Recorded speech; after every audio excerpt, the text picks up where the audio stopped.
The box is okay, it's not too bad, but one thing I don't like about it is this little rod here that screws into the cleaning brush. Can hit the gun when it's bouncing around. It comes with 2 magazines, an extended one that has 8 rounds, and the original one that has 7. Doesn't go in all the way, it stays like that.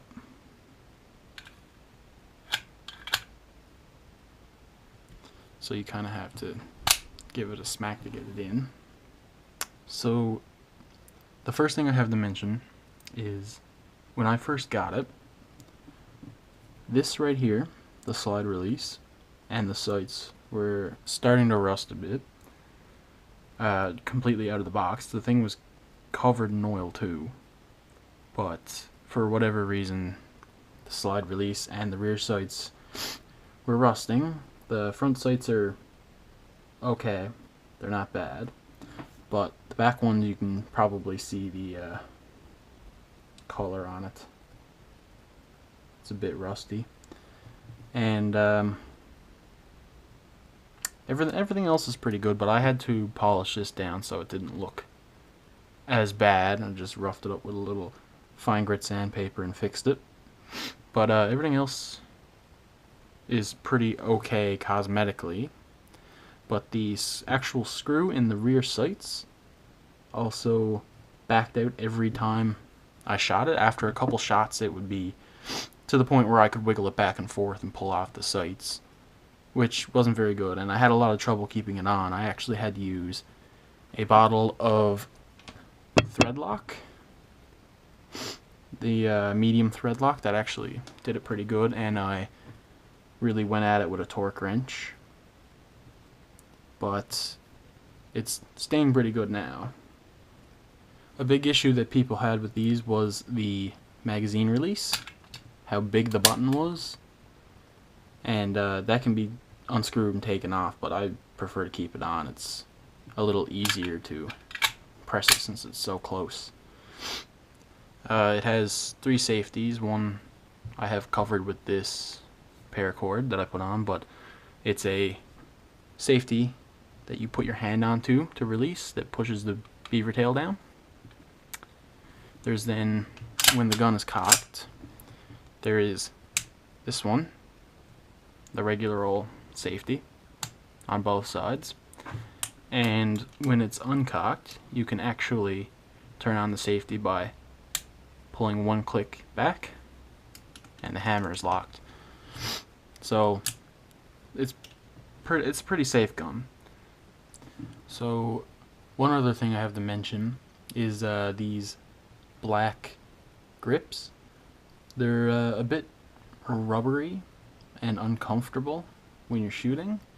That's why I put the paracord on, because it's pretty cold in the outdoor range now this time of year. So I put that on to kind of keep my hands from touching cold rubber and metal and stuff as much as I could, without having gloves or anything. But the first week I had this, I actually spent a bit of time remaking some new grips. I just made them out of pine, and I used the bandsaw to cut them out, and then I just smoothed them out or whatever, and these feel a lot better. They might not feel as good for other people because I have bigger hands, so I got the big grip and everything, so it feels better to have a larger handle to me. But I'm after shooting about 500 rounds out of it so far, 500, 600, and I haven't really had many jams. It's actually been pretty good for a very cheap gun. I think I paid close to 600 here in Canada for it, and I've had probably 5 or 6 jams, but those were only with reloaded rounds. I had a couple jams from someone else's reloads, and I've had a couple from mine, but those were completely because of how they were reloaded. They actually weren't feeding properly into the ramp of the barrel, and they were getting caught, and the slide would stick like this with the bullet half in.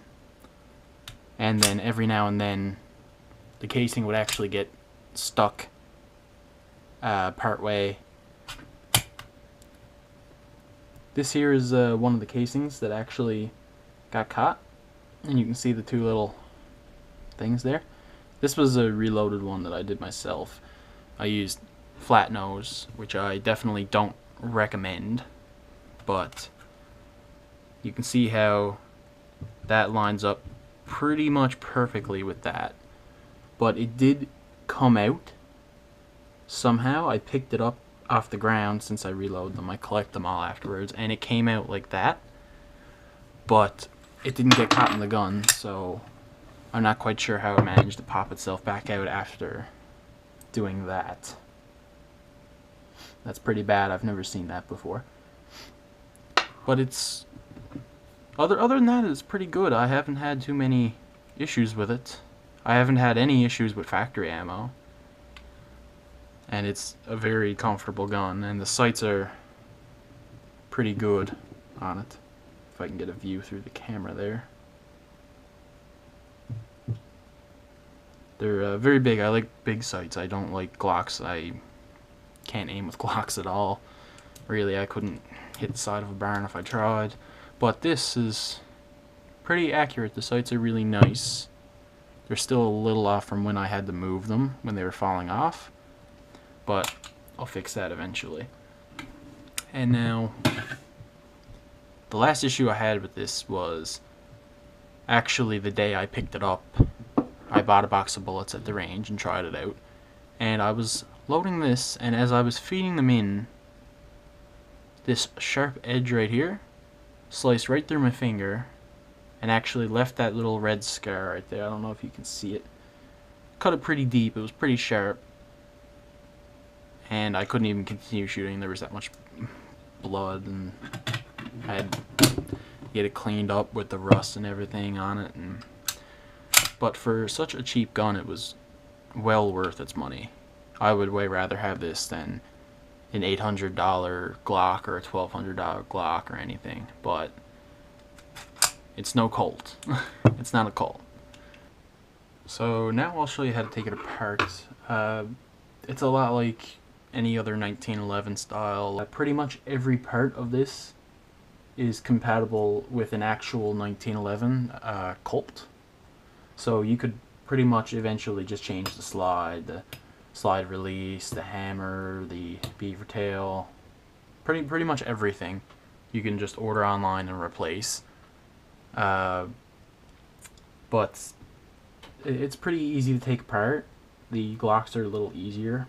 But what I like to do is I take this tool here, the rod that comes with the cleaning brush, and you got to push down the bushing right here that is connected to the recoil spring on the inside. So what I like to do is I like to place this on the very edge right here of the bushing and just lightly push down and move the bushing to the side, and then keep your fingers over it because it will pop out, and pull that away. And then all you have to do is slowly let that come out and pull it all the way out. And that's your recoil spring there with your bushing attached, or the top of your recoil spring there. And then the bushing here, you turn all the way to the right and you just wiggle it out like that, and it comes right out. That's the bushing. Then the next thing you have to do, you actually have to pull the hammer back to make it a little bit easier, and pull the slide back so this little groove right here, see if I can see it on the camera, that little groove in the slide lines up with that little bump on your slide release, and you just pull on the slide release like that. You pull it straight out. If you're having trouble with it, you can actually turn it over, and this end pushes through the hole there, and all you gotta do is push on that while you're pulling out, and it'll come out just as easy as that. So once the slide release is out, make sure you take out the empty magazine like I forgot to do. Of course. I do it all the time because I have to store it with it because it's the only way they fit in the case properly. Then you just pull the slide right off of the lower. And then all you have left is the hammer and the trigger and the release button, and that's pretty much just all together. You can keep that together anyway. You don't really need to take that apart. If you were to take the grips off and replace them with something like I've made, a set of your own or something that you bought, all you need is a flathead screwdriver, and there's 2 screws on each side, and then they just come straight off.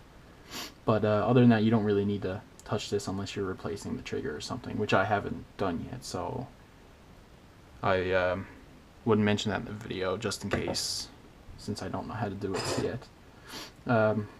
So then you have the slide with all the pieces in it.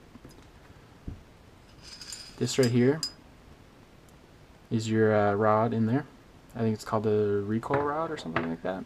Someone could probably correct me on that. I don't really know.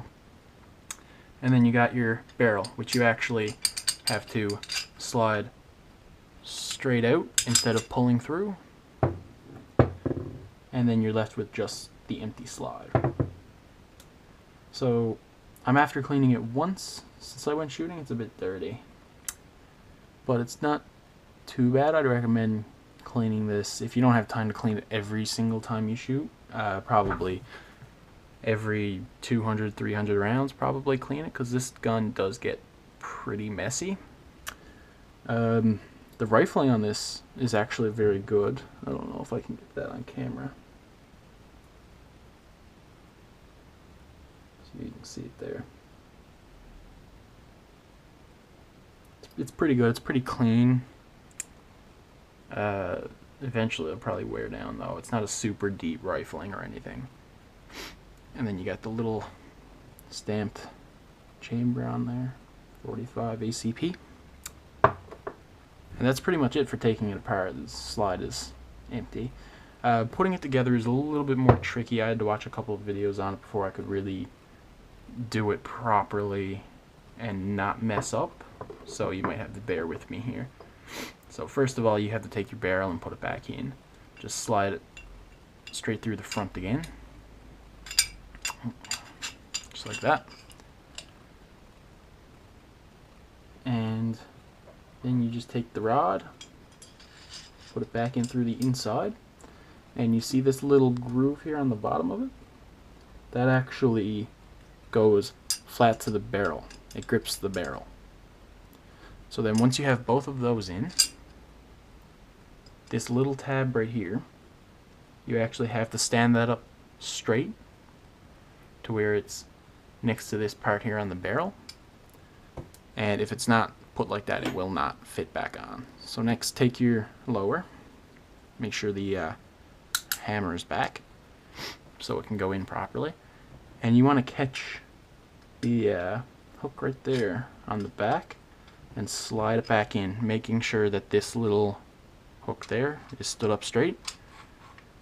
And you just want to push it in until you see straight through the hole where the slide release goes through. You're going to want to actually be able to look through that and see the little hook, the little hole where I have it now that is attached to the barrel, and you want to slide it straight through. And then once you have it in about that far, you can actually just slide the barrel back to that point, like I said earlier, where that little hook is, the little piece on the slide, and just pop it right through. And then that's reconnected now. Next thing you want to do is push your slide all the way forward, and it helps to put that safety on while it's still cocked so it doesn't move. And then you stand the gun back up, slide the barrel bushing back down, wiggle it back down there so it's flat, turn it all the way to the left so it's facing like that, and then you want to get the spring again with the piece on the end, slide it back down over that cylinder, or in the cylinder, sorry. Just make sure there's no dust on it, just in case. And slide it back down. And then I like to do this. I like to hook it right there, push it down just long enough to hook down the edge, because it is a little hard and sharp. But if you can manage to, you can also use the tool and just to finish it off and hold it down far enough so you can, see if I can get that on camera, slide the bushing back right in place, and you'll just hear it click just like that, and it's completely put back together. Take the safety off, rack it a couple times to make sure, just to make sure it's functioning properly, and there you go, it's ready to fire again, just like that. And that's all it takes. And that's pretty much all I have to talk about for this gun. Based on how many shots I'm after putting through it and all the stuff I'm after doing to it and fixing it and everything, I would say that it's worth its money. It's a cheap gun. It's not an expensive gun. It's not a Smith & Wesson. It's not a Glock. It's not a Colt. It's not a Browning. But for its money, it is a very nice gun. It is a very good gun, and it is definitely a good starter gun if you're looking at not spending a lot. The site that I bought it at doesn't sell them anymore, but I'm sure you can find them somewhere. They only sell them in Canada, as far as I know. Like over in North America, they don't sell it in US anymore. Norinco brand guns, as far as I know. That's what I've read, but it is definitely a very good gun for its money, and I really do enjoy shooting it. The sights are very good on it and everything. I hope you enjoyed the video. Please like, comment, and subscribe, and I will be back for another video sometime shortly. Thank you.